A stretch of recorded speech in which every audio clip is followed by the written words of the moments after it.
Well, good afternoon. Did you enjoy that keynote this morning? I've got to hear some love, really, because we worked on that. I'm Ted Johnson, by the way. My colleague John was backstage doing the kind of the ghost driving. It's really, you got to get him after this and get a story about the keynotes. It's a lot of fun. We're here to talk more in depth today about IE9, and very happy to do so. We're going to go obviously deep into two of the areas. We're going to go deep into the DOM and the same markup programming, and go deep into the graphics. So we hope to do. A little bit about myself. I've been with the IE team for only about 18 months. I joined specifically to work on the graphics portion of IE9, and happy to say that a lot of what you saw this morning was the work of my extended team in IE. So that was fun. Oh, wow, cool. Thanks a lot. Oh, I won't embarrass you right now, Doug, but don't miss Doug's session tomorrow on SVG. Before that, I worked on Visio. Before that, I worked on Aldus PageMaker and actually started coding Windows graphics in 1985. So some of you may have only been 2 or 3 years old, John. Others of you may not have been born yet, but I was actually coding on Windows back in those days. So with that, let's just jump in. Again, not only the objectives for our presentation today, but the objectives for the entire IE9 release, or the IE9 platform, I should say, are around the 3 things, and you heard Dean talk about them this morning. Interoperable HTML5 markup, hugely important to us. We understand the pain web developers go through, kind of coding for one browser, then making it work in the others, or one other one in particular, and we kind of want to get rid of that pain. And of course, I'm particularly excited about the graphics and media work we've done and the GPU power that we bring to that, because as Dean said, I mean, we believe HTML5 really demands a high-performance graphics system. The other area of focus, and you also saw this in Dean's keynote, and there's another session later on today specifically on high performance. And that's really across the board high performance. JavaScript is a part of that, but page layout performance and page display performance, as again you saw this morning, all very important parts. We think these are the aspects that make up HTML5. Well, let me for a minute talk about a browser decomposed. Many of you in this audience probably know that, but when I joined the team 18 months ago, the first thing I had to do, and being an old Visio guy, I would do it graphically, is actually decompose the browser into its main systems. Of course, you get the streams off the net generally. They could be HTML. Of course, you get the CSS, the script, could be XHTML, now could be SVG. And all of those need to be parsed into some representation. Script basically goes over to the script parser or compiler system now. And the rest of the things go into some form of object model. The SVG, CSS, HTML, and XHTML go into the document object model, which is very much the core of the browser. When we're talking today, the programming that you generally do in JavaScript is in fact against the DOM. The script in general edits the DOM. The DOM fires events that go back into the script. From there, though, what you get on the screen actually is not directly generated out of the DOM. It's laid out. And if you can imagine, especially these days with CSS layout, the order of things in the DOM doesn't always match the appearance of the things on the screen very directly. So layout is a process that goes through and creates the display tree, which is really the XY positioning of all the elements on the screen. And then that, of course, is what makes the display. So when I talk about the 3 very important high-performance systems, script is one of them. That layout is a very important system, and display is the other piece that all up are going to affect your browser performance. We don't have anything specific to show about layout, but it is an area we continue to work on in IE9 to improve performance. Display is the GPU stuff we saw this morning. Also, I'm kind of an old guy, so I do have to do a little back the way I kind of remember the web. There was this content web somewhere back there, I guess, with late 90s, early 2000s, and it seemed like once we got to the point, after a lot of early innovation, Netscape and Microsoft kind of climbing up the tree, you got to a point where you could make websites that generally interoperated. And if you were good, You maybe got it the first time. I did my first website in 1999, and I was just kind of naive. I just coded it for one browser, and I thought it was great. It looked really good. I was using the new CSS features, and I had some friends using a different browser, and they brought it up and said, what are you smoking? The site doesn't look good at all. Oh, really? I didn't know that. I thought write once, run everywhere. That was the dream. Well, wasn't quite the reality in 99. Maybe it's not quite the reality in 2010, but we're getting closer. But once that got to a playing field, if you're a level platform you could count on, it really enabled sort of that first content-oriented web. Well, innovation continues, and a lot of things happen to make things better.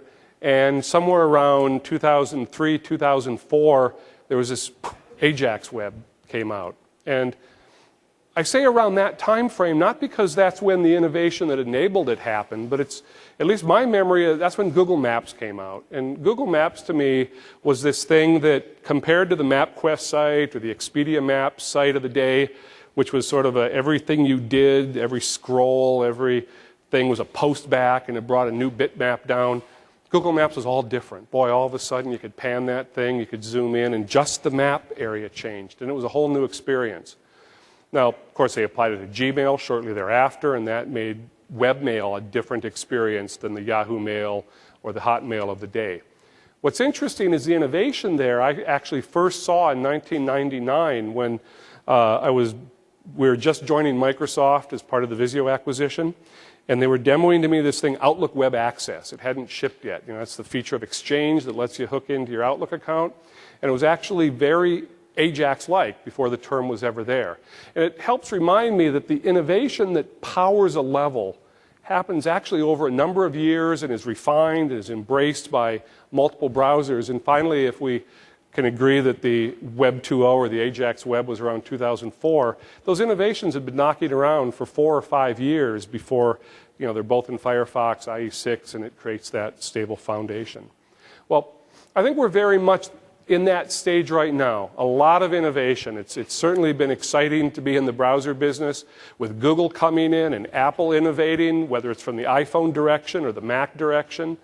Opera continuing to improve their product, and of course Mozilla pushing Firefox forward. A lot of innovation. Then IE8 improving the CSS2 and contributing the test suite and bringing that up, really getting us up to a new level. A level which we believe is going to be graphically and media rich. So when we talk about the HTML5 web, there's all these characteristics of common markup and performance, but graphical richness is a foundational piece, we believe, of the HTML5 web. And we further believe that that graphical richness demands a high-performance graphics system.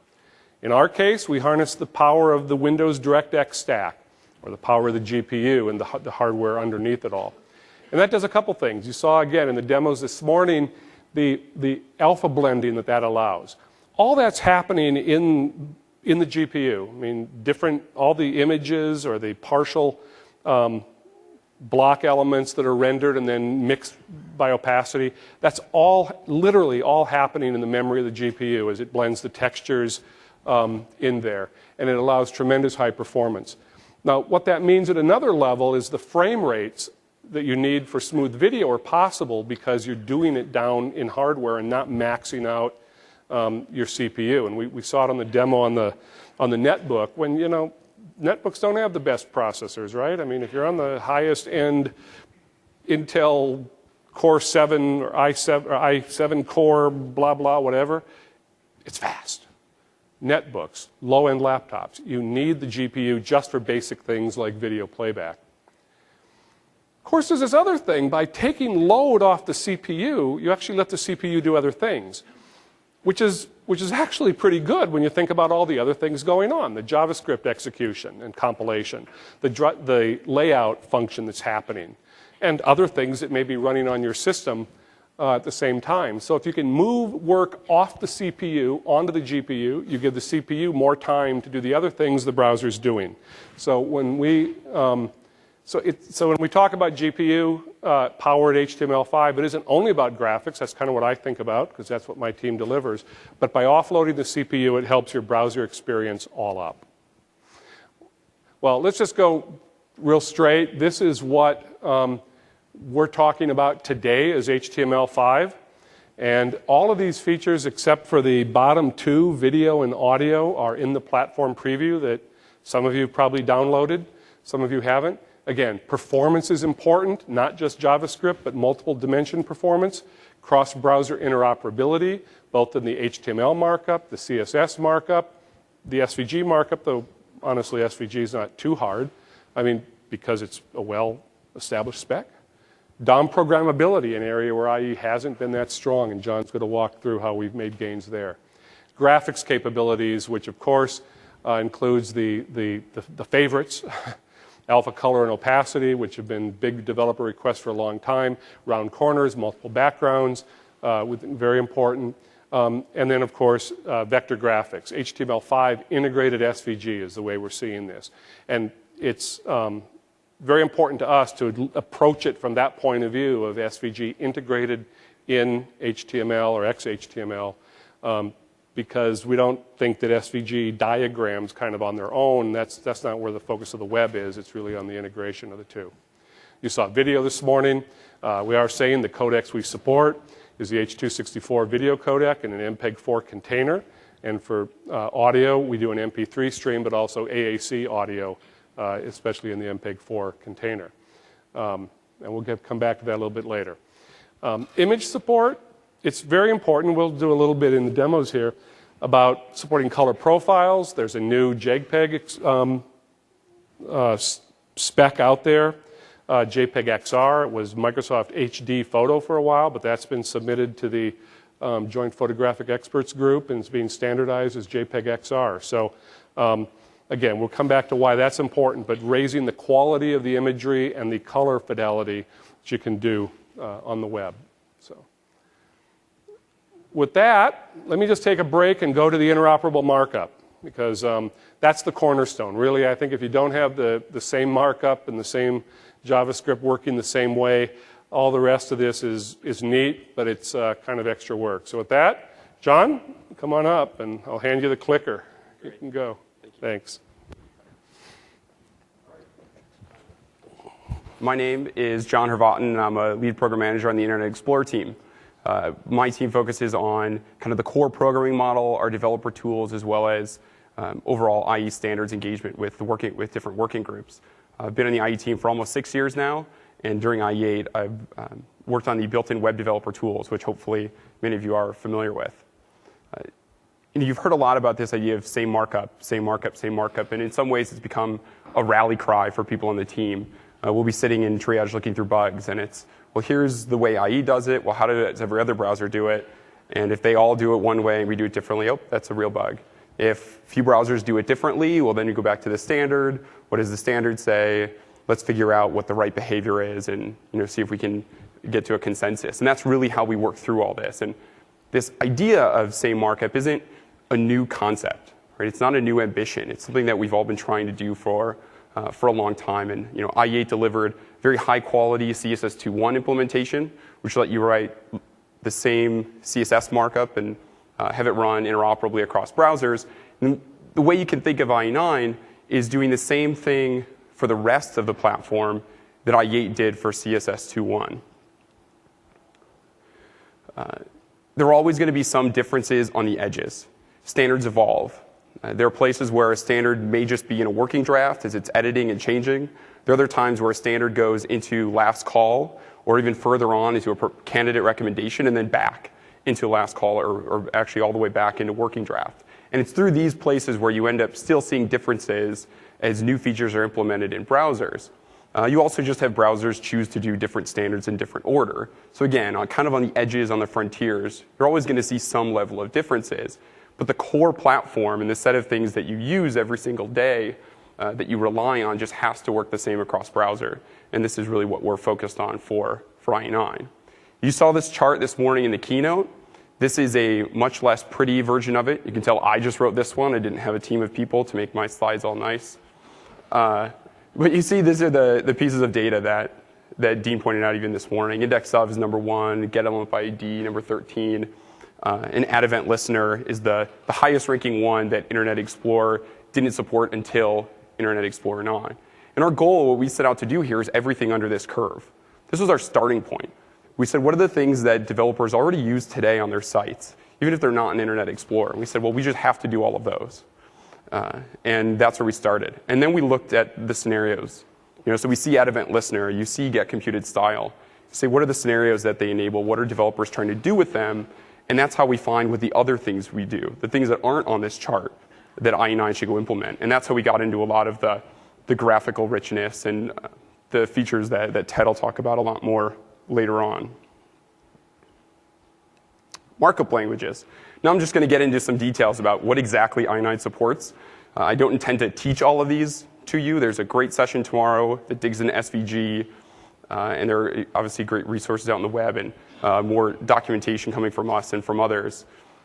But today I just kind of want to give you a kind of an overview of what are the things that IE9 supports. First one is, of course, HTML5. HTML5 is a very interesting spec. Although it's the 5th version of an HTML, it defines a lot more of the browser and more about the language than any other previous version of HTML. In some ways, it defines the gaps or the seams that were between other specs. For example, parsing.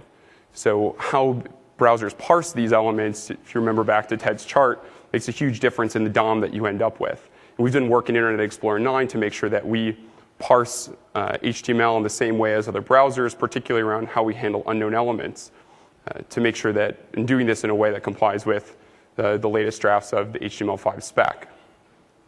Another very big addition that HTML5 provides is inline SVG.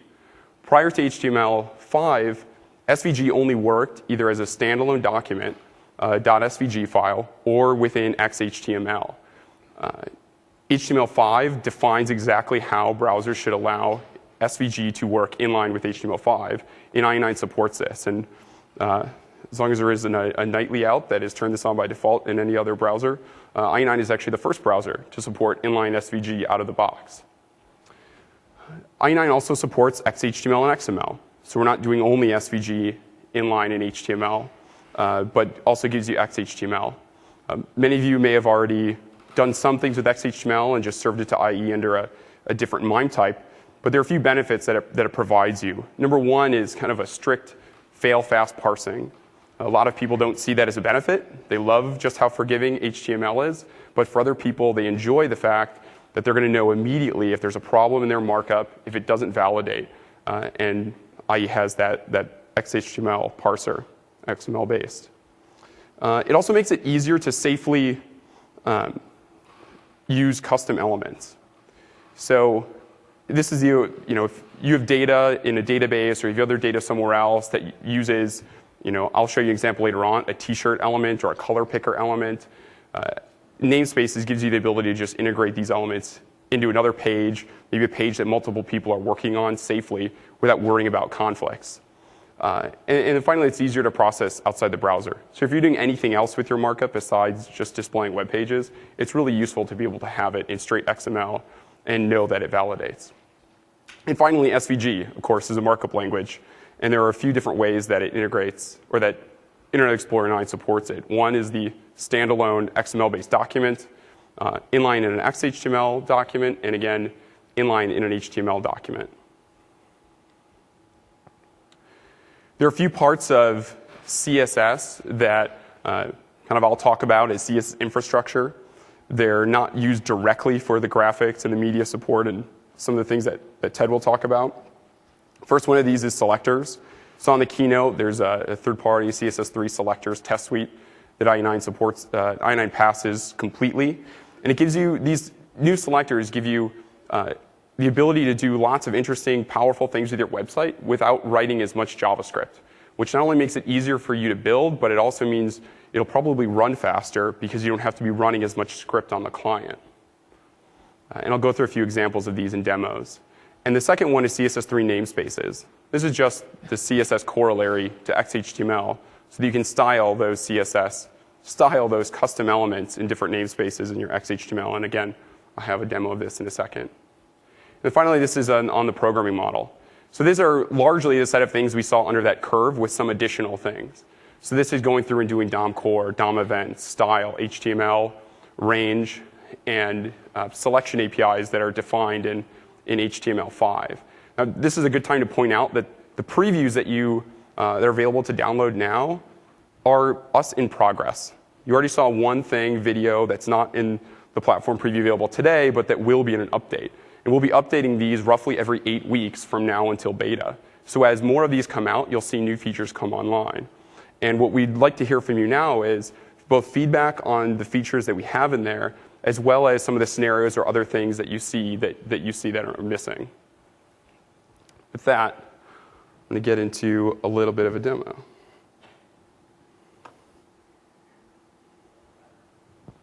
All right. First one I'll show you is very simple. It's the one that Dean showed this morning, and it's simply a menu, but it uses Add Event Listener. So last week, we gave some of these presentations to different members of the press or other people, typically not web developers. This demo isn't all that exciting for them because it's not that pretty or exciting. But I said, you know what? If you show this to a room of web developers, they're going to really enjoy the fact that Add Event Listener is working in Internet Explorer, along with border radius and opacity. So just want to show you guys this one more time. So this page walks through a few different examples of CSS3 selectors. Oh, second thing, if you haven't downloaded the platform preview yet, when you do, you'll find that the home page is what we call the Internet Explorer test drive. And the demos that we're showing you here are available on that site for you to go and play with. Most of them. I'd say there may be a couple that will be added to the site in coming weeks. So I'll walk you through a few examples of places where selectors really help you do more on your site with less JavaScript. The first is a combination of not and enabled. So the not pseudo selector lets you select something that's not true, and enabled, of course, is enabled disabled. So in this case, if I were to run this selector, it will find my disabled text control, which is great if you're using if you have forms on your page or other things that, again, you don't want to have to constantly check or pull for state, whether it's enabled or disabled. One note about the demo site here is I'm using the selectors API, the query selector all, which we added support for in Internet Explorer 8 to just quickly run a selector on the page. The second one uses the pseudo selector only child. So this is saying it will find any element that's a paragraph that doesn't have any siblings. And in this case, that happens to be this one paragraph. You'll notice this checkbox control is checked, and it's highlighted. When I uncheck, I get the highlighting changing. I'll pull up the developer tools.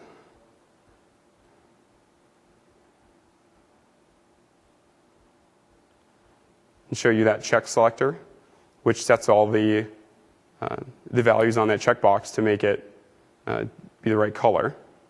Close them in the background. The next one here I have set up on these tables, and it's called nth child.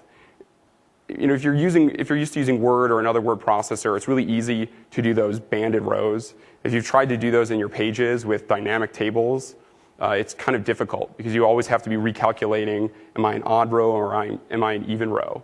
CSS3 selectors added a selector called nth child that lets you just say odd or even, or really just put in an equation that IE will compute and then decide whether or not that selector applies. So in this case, what I've done, actually I'll pull the DevTools up once more.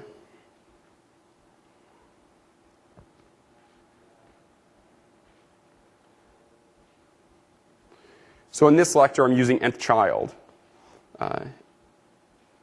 And I do that to set these different background colors.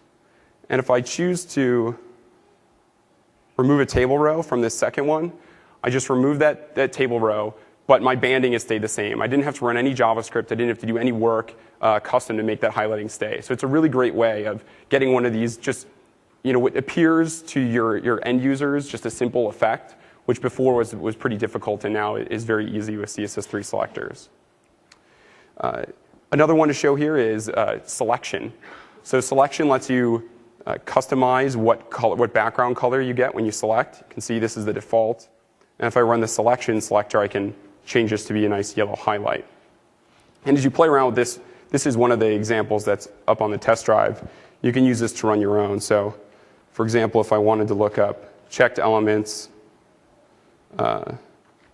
actually divs that are siblings of checked elements, I can find those as well. So it gives you a nice little kind of sandbox to play around with some of these new selectors.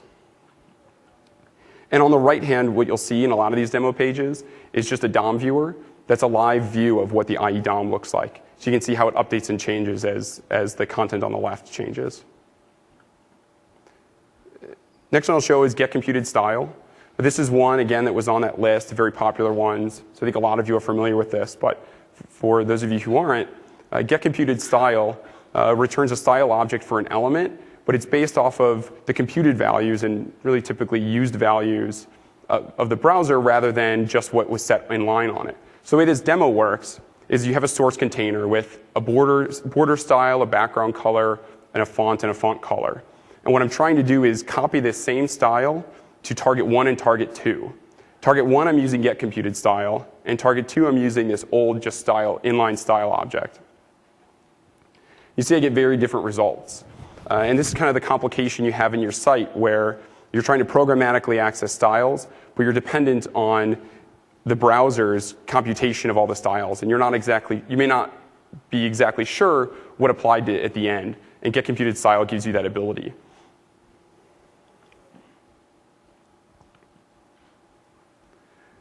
This next example just goes through and shows you some of the different methods that are available through DOM style. This is an interesting way of just kind of playing around with borders and different background colors.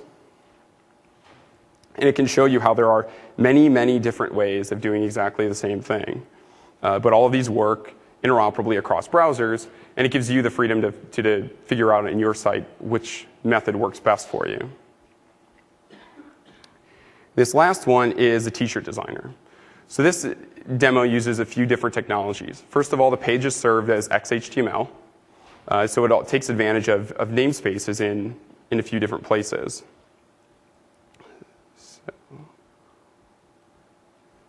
So this is my color picker. You'll see I have a color picker element where I've defined a widget's namespace. Up here I have a t-shirt name, using a t-shirt namespace and an instructions element. And this is that example of I've built a color picker, I've built some sort of widget or control in one place that I want to easily transfer around to multiple sites.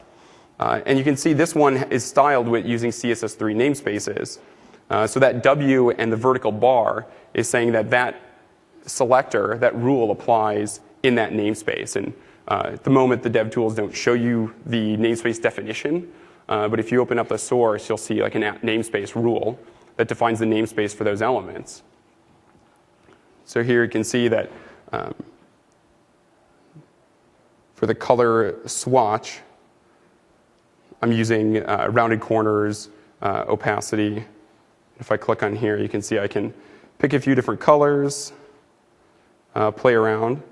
Now, this site also uses SVG.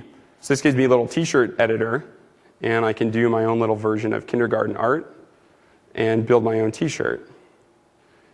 And this DOM viewer on the right, again, shows you the live view. So here are all the polylines that I've created just by moving my mouse on this t-shirt. And remember, this SVG is markup. It's programmable graphics. This is an image file. I can keep editing it. It also means you can easily save it and move it around. So you can choose Save, and this is the SVG that I've just generated.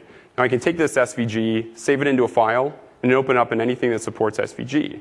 And in fact, and this is my cooking show moment where I pull the thing out of the oven that I put in earlier.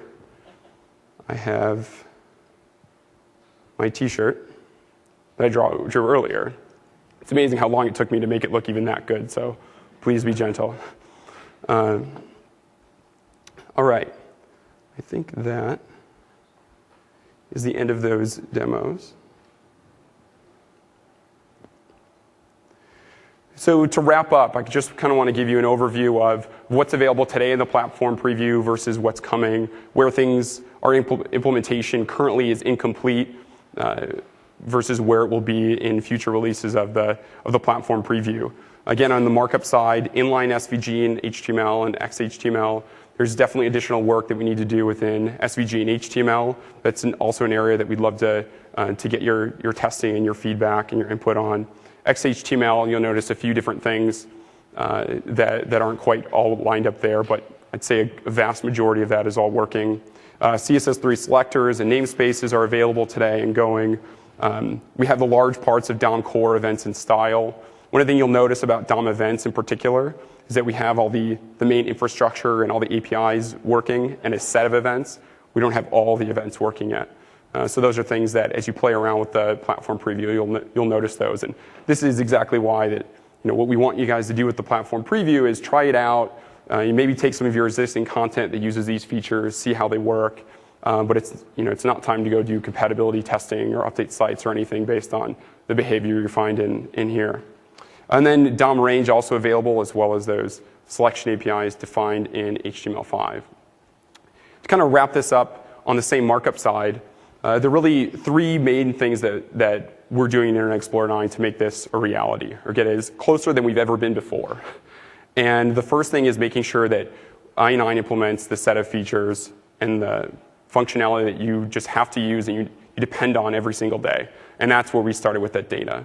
The second thing is saying that anytime we add a new feature, anytime we go looking for new functionality, we build it in an interoperable way. We build it with interoperability in mind. That's where you see all the work that Ted's going to talk about later coming from CSS3 and from SVG and from HTML5. And finally, we're engaging with the W3C and with the standards bodies to make sure that on these edges, where you will always have some differences, those converge and they converge quickly. And a lot of that is both just working and participating in the working groups, as well as contributing test cases, which we think is just critical to making sure that you and the browsers really do interpret markup in the same way. Now, those are those first three things. The last thing I have is, this is kind of our ask of you guys. And there's a session in detail on this tomorrow on writing cross-browser sites.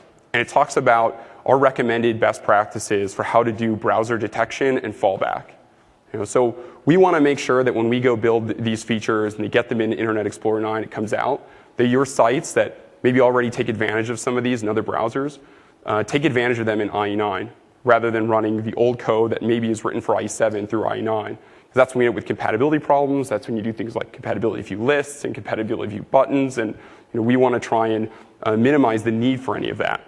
So there's a great session tomorrow on kind of best practices and tips and tricks. And really just ask for your help there. If you can't make it to this session, we're going to put a blog post of all that content up on the IE blog in the next week or two. So look for that. Thank you. Okay. Well, John, thank you. Let's go fast through some of the graphic stuff because I want to show my demos too because they're fun. Well, we said before, we believe rich graphics are really a cornerstone of HTML5, and we need to do those with GPU acceleration. We've seen a few of these things in Dean's keynote. Again, the most requested graphical features from web developers through various surveys over the last couple years have been opacity control and alpha with it as well, RGBA. By the way, you really don't want to confuse those two. If you have just a flat background that you want some transparency, you're much better off using RGBA than opacity. Just the way the spec of opacity is, it requires that the element in its entire child tree be rendered off screen and then blitted with opacity onto the display. Now again, when it's all inside the GPU, that's not such a problem. But if all you want is a tinted background, much better off using RGBA to implement that. Just a kind of performance side point. CSS backgrounds and borders. Of course, round corners with the border radius property, highly recommended. Multiple background images, that's actually not implemented in the current, or in the first platform preview, but will be in the future. And box shadow similarly is also a feature we are doing, not implemented in the first platform preview. Enhanced image support. Well, we'll just go to a demo here because it's really hard to explain, but there are, support for color profiles, and if you work on a Mac in Safari, you have great support for that today. If you're on Windows browsers, it's a little bit less consistent. We think it's important, so we've done that. The new JPEG XR format, really the payback there is it's got higher compression ratios. So you can choose to use that one of two ways. You can have smaller JPEG files with the same quality, or you can have equal-sized JPEG files with higher quality. And it's just great. And there's also a lossless compression option for folks, these days starting to exchange original high-resolution photography. It's an option here versus TIFF or RAW. We do support TIFF, though, also, which is, again, a popular thing for exchanging lossless images. Well, vector graphics. The biggest investment we've made in all of IE9 is around SVG. And if you haven't written it in the past, that's about almost the simplest SVG I could come up with. I guess one rectangle might have been simpler than two, but just to see fill red, fill blue, I thought we could do that. And, if you're all familiar with HTML, you can read that, and we all remember rectangles and circles and polygons, so it's pretty easy to even read the graphical parts if you've never seen them before. The X and Y position, the width and height of the rectangles. Well, like John showed what is in and what is not in, with regard to SVG, we have a lot of stuff in today's platform preview build and more coming in the future. Again, the full green arrows mean if you know those chapters of the SVG spec, we're going to fully implement those, and that's the big green arrow. And on today, a lot of stuff works, but not always. Scripting, for example, we don't have all the DOM of SVG there, though some of it, a lot of it. Painting, filling, again, if you go into those parts of the spec, you'll learn things we don't do today, but of course we do basic color and RGBA color and everything. Transforms is pretty complete. We don't do view box at the moment. Text, if you're playing with SVG, especially wild files in the wild on the web, you might often find the text doesn't show up, or a lot of the text doesn't show up. And that's because we didn't do the T-span element in Platform Preview 1. Now, of course, we're going to do that. It's just not there. You can look at a lot of stuff, and you go, where'd the text go? And, well, if you dig into it, it's inside of a T-span element, which is like the HTML span element. It's under it. It's in the text overall element, which we do. Paths we do, basic shapes, and all that stuff's all done. So, while media integration, we talked about that. I'm just going to go show that here. Again, it's fun to have it. Let's go do some demos. So I'm going to go over here. Well, we've seen the alpha and opacity, so we'll look at it, and then we'll get out of it. I made that one day just, there's that Windows Vista, Windows 7 weather widget, and I thought, boy, can I make something that looks the same, and I could. There's our border radius demo, which, it was always kind of fun. Dean loves doing this, and I do too, just animating the radius with the dots. I can't believe how long our engineers spent trying to get the dots equally shaped along the radius corners, and he had way too much fun with his high school geometry, I think, figuring all that out. But it's pretty cool when it's all done. Color profiles, I said you really have to see them to understand it. So what this is an image. It's off the International Color Consortium website. It's 4 little images that each use a different color profile.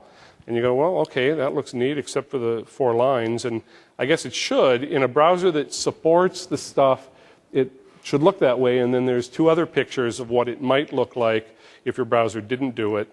And it's an example of, I mentioned, Mac, Safari does a great job.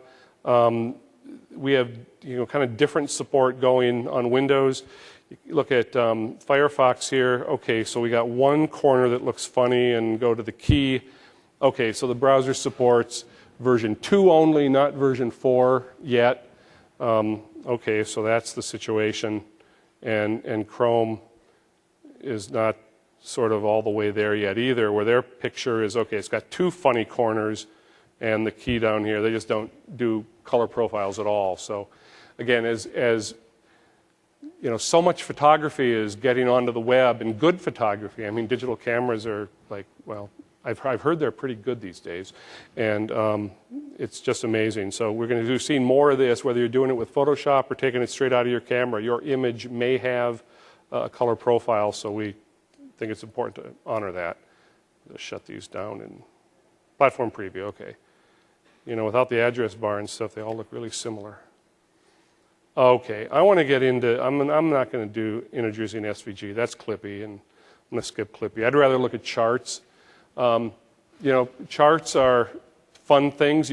These are really easy to create, either server side if you've got the data. Again, you just generate the SVG markup, or you can even do it client side, do a JSON request, and generating the objects in the SVG DOM is not very hard either. Especially like charts like this. This is actually off of the Wikipedia site where they're talking about spider charts and radar charts. And oh, I should use this other mouse here because that's got a wheel on it, and you can kind of scroll in. And you know, I did this on all the SVG demos because the S stands for scalable, and it's nice to go in there and see the quality of the text stay good, and of course pan around and see it. So something we thought was good there. Dean showed the org chart here, the United Nations earlier, we put together, and again, the part of the point is being able to scroll in or zoom in, scroll around, or maybe you're using browser zoom. We were talking about this earlier. You know, a lot of machines now, especially laptops, come with higher resolution screens, and Windows automatically puts you in 125% zoom, which is what I just shifted here. And again, if you're using SVG, you've got no image quality loss, unlike a bitmap when it's slightly zoomed up. It may get a little, or well, kind of like this button in the top, just a little bit fuzzy in that case. But again, this is just an org chart sitting in a page. Or sitting in a sort of a very simple harness. What might it look like in a real page? This is a screenshot of an actual real page on the web, the U.S. Department of Energy, and they happen to put an org chart on their website. And this is an example of where browser zoom, I can't get that org chart to look any clearer. I can't read the text much better, or really any better than I could when it was zoomed down. Yet, if we take a look at that same chart with SVG in it, or similar chart, and I zoom in, of course, the quality of the chart gets better as I would expect as I'm zooming in. So I do that. And of course, just for fun, you could zoom around here. And how you might really design an SVG element within a site, I think we have things to work out yet in user interface things. Should these have separate scroll bars and zooming controls, or should I have a button to take the SVG chart large and do it there? So I think there are a lot of things to work out, but we got the capability now to talk about it, and the quality will be great. Oh, I actually see this little printer-friendly button. It's not implemented, but one of the neatest features, I think, especially about SVG like this, is when you print it, it's at the full resolution of the printer. You can actually read the org chart when it's printed, not, oh, wait a minute, that looks like a bitmap blown up, which of course it is if you printed the original site that was here. So the scalability feature of SVG, huge, in addition to the dancing nebulas and all the other stuff we showed. My work with Visio, one of the hardest things we did in Visio is when we started working in the engineering segments and the technical documentation markets, and you had to start dealing with output from CAD. Because CAD output is big, and it's great that SVG can handle it. Now, if you play with this in the platform preview, you may go, that's a little bit sluggish. It's not quite as fast as some of that stuff I was seeing on stage. And you're right, it isn't there yet. This is an amazingly complicated file. And in fact, having come out of CAD, it's kind of funny, but they don't even use text. Those are actual paths for all the letters here. So it actually explodes the number of paths in this floor plan tremendously. But this is actual floor plan exported from the Microsoft Real Estate and Facilities CAD system. And it happens to be the second floor of Building 50 where the Internet Explorer team is located. So if you want to plot against us, it's there. Now, if a floor plan is complicated, when you get into GIS and the amount of data that's carried around in mapping is very large. So if you play with this, you might even discover that it zooms slightly slower. Yet, it's neat that it's totally object-oriented. So when I hover over, I can learn, oh, hey, it's Portugal and it's Spain, and I think that's France up there. And, this is done just the same way you would do this in HTML. I'm just going to flip over. Oh, that's our T-shirt. That's what T-shirt, by the way, looks like when it's formatted up in a browser. There's the world map data. And we took this is actually output by our SQL Server spatial extensions and the geographic data that they ship with that. So basically, what this has here, we did a tiny bit of optimization to turn each country into one path. So every country is one path. But the way you do it's just a standard on mouse over, or over here on mouse out. Wow, that scroll bar looks like it's got a lot. On mouse out, yeah, I guess we didn't word wrap anything here. What's a really complicated country? I have no idea. If I go hit end, I'll be surprised how long the paths are. And that scroll bar hasn't even hardly moved yet.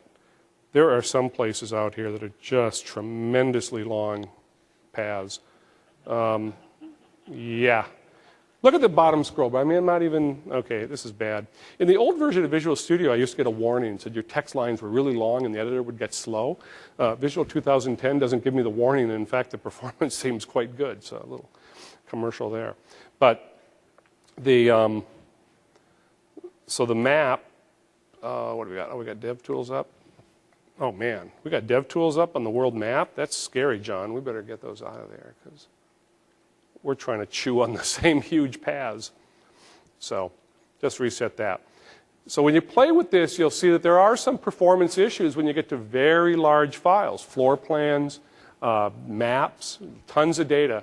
Again, we're committed to improving that. We've already put all these things through the profiler. We started to figure out why they're not as fast as we want.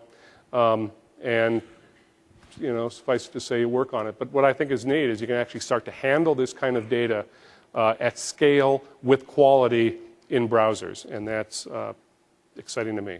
So, come back. Actually, we have one last thing, because I've just shown kind of a bunch of static samples. This is a real site put together for the European elections,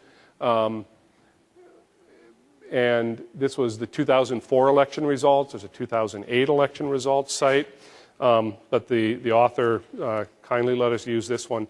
And what's fun here is you got that same kind of hover and interaction, but much more data behind it, as you see the table changing in the top right in terms of how the votes were distributed across 5 political parties in there. In fact, the map is showing right now for the Christian Democratic Union Party how the vote was distributed through Germany, and you can see down here in Bavaria was much stronger representation than other parts. Now it's interesting, you go change to a party like the Green Party, and it's distributed very differently.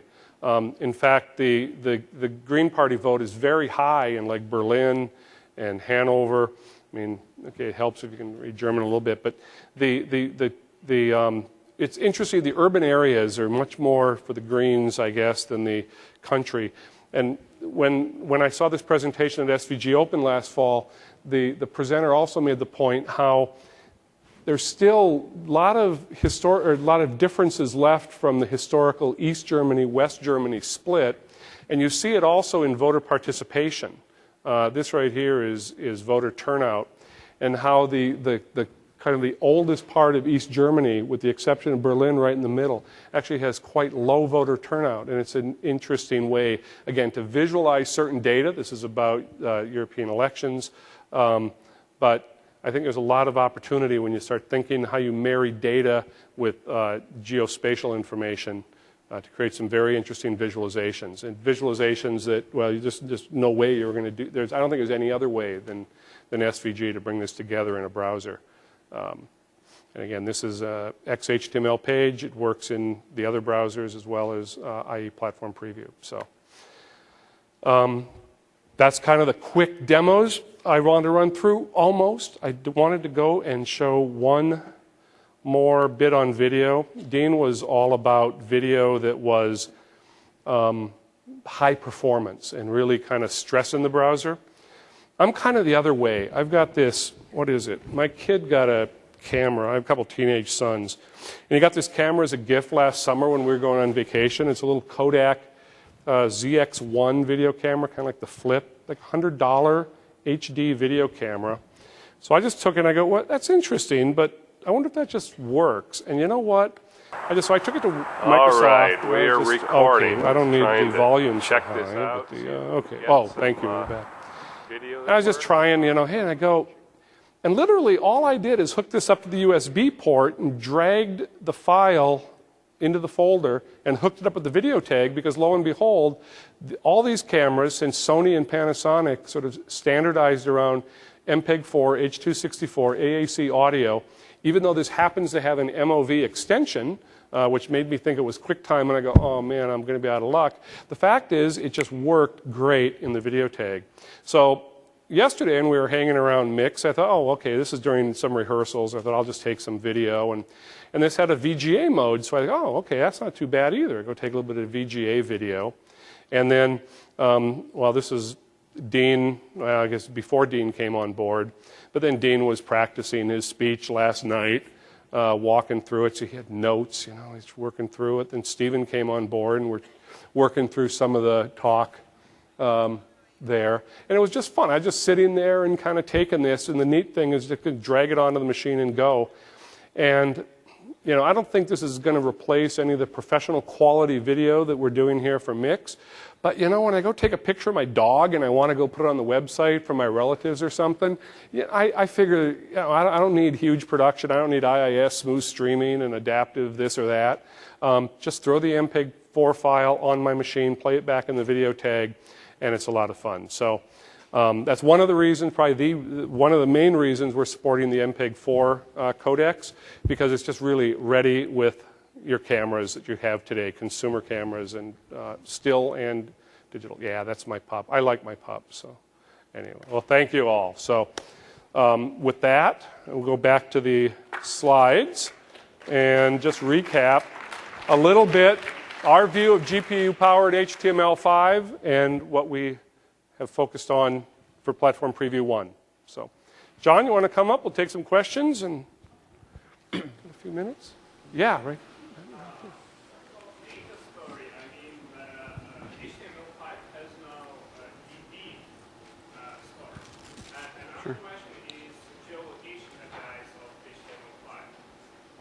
The location APIs, we don't have those in Platform Preview 1. Certainly our mobile team's very excited about that, so we have discussions there. In terms of the data storage, we're very involved in the various discussions in the web app working group about that. There are really different implementations. Yeah. John can speak to that, and it's not ready yet, I don't think. But yeah, I think with a lot of the database storage, you see, like, I could probably count 4 or 5 different ways you could do storage in browsers today, or different models out there for doing it. One is, I think the spec is currently called web storage. It was pulled out of the actual HTML5 spec into a separate spec, and it's what Internet Explorer 8 supports, as well as several of the browsers. Then there's a database version of it that you can get in WebKit. Right now only in Safari. I think it may be in Chrome nightlies, and that I think Opera was working on, but that isn't in Firefox or IE. And what's going on in the working group right now is we're just talking about whether or not that approach is the right one. So that one depends on the actual SQL language or the database language of the database you use. So it's effectively saying that every browser would have to use the same underlying database as everyone else, which creates a lot of complications depending on whether or not you base that on an open source version or on a proprietary version or whatnot. So what we've done is we've gotten together with Mozilla and Oracle. There's currently a spec called IndexedDB, which kind of provides a layer of abstraction above the database. So browsers can choose whatever database implementation they actually want to use underneath. And for web developers, you don't have to worry about which database the browser's implemented. So it's something that we totally agree. It's a very important area, and it's one of those that we kind of see as a little bit more future that we're working on now in the working groups, but isn't quite there and ready to be in our shipping product. So, yeah, over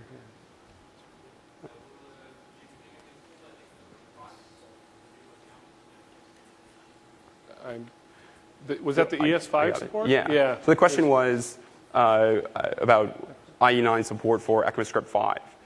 So Internet Explorer 8 does some of the ES5 features. For example, JSON is kind of the #1 feature.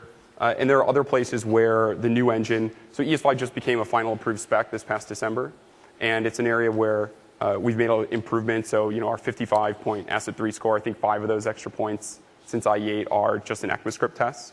So we're continuing to do a lot of work to make our JavaScript engine compliant with ES5. Right now, it's mainly around some just kind of bugs and interoperability fixes, in addition to what we had in IE8. But it's an area that we'll look to keep improving, and again, always based on ES5, since that's the latest version out there. What about web workers? Thank you for the microphone, by the way. That's a good plan. Web workers is another one where we're interested in kind of learning more about what some of the scenarios are that you're most interested in, and whether or not those are the parts of the platform that you take advantage of right away. And when we've been listening to customers for the past, forever, but really since we started Internet Explorer 9 after shipping Internet Explorer 8, the place where we see the most focus in the customer request and other things has really been around graphically rich. And while some areas of specs, maybe it's web workers or other parts, are more stable and kind of ready, there are other parts of it, like maybe some of the database and storage work, that aren't quite there yet. So our focus right now is to really do a great job of making sure that these graphically rich HTML5 apps are enabled, and then to their full potential, which is why we do them on the GPU. There's another person at the mic. Do you support color profiles in video files? I don't know. I'll have to get back to you on that. I didn't even know there were color profiles in video files. That's neat. That's why Ted's here to answer those. That's right. But I will find that out. Okay. Also, you said that you support ISO files. It sounds like you support MPEG 3, and it sounds like you support QuickTime files with the right audio and video content. Do you support any other container formats? We support an MP3 container with, or what is it, an MPEG-1 container with an MP3 for audio because of the popularity of that. Really, the focus is on MPEG-4 container with 264 and AAC as the audio in it. And we don't explicitly do QuickTime. I guess the extension on the files out of my camera were that, but I suspect if I just change the extension to MP4, it would work as well. So the file formats are almost the same. Okay. So you probably do support QuickTime, because if you treated it as an MPEG-4 file, it actually wouldn't work right. It would not work right. No. There are a few things in the file format that are subtly different. Okay, well, thank you. I'm going to go find out. I wasn't told that we specifically supported QuickTime files, so either right. We do, and I didn't know that, thank you, or this file extension on here just lies, which is... Sure. I don't know. Hi. Yeah. Are you guys going to support the Canvas and the CSS3 animations?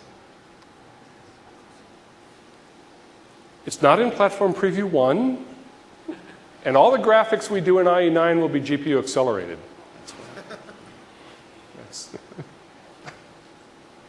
That's all I can say right now. Any plans for Theora or VC1? No, I don't believe so. Any plans to do anything adaptive or more secure to the HTML5 video tag? Not in IE9. I think that's where, there are good solutions, as we've heard at this show, around what I would sort of consider higher end video, whether it's Silverlight or Flash, and for IE9 we won't encroach on that level of functionality. I think there's another question.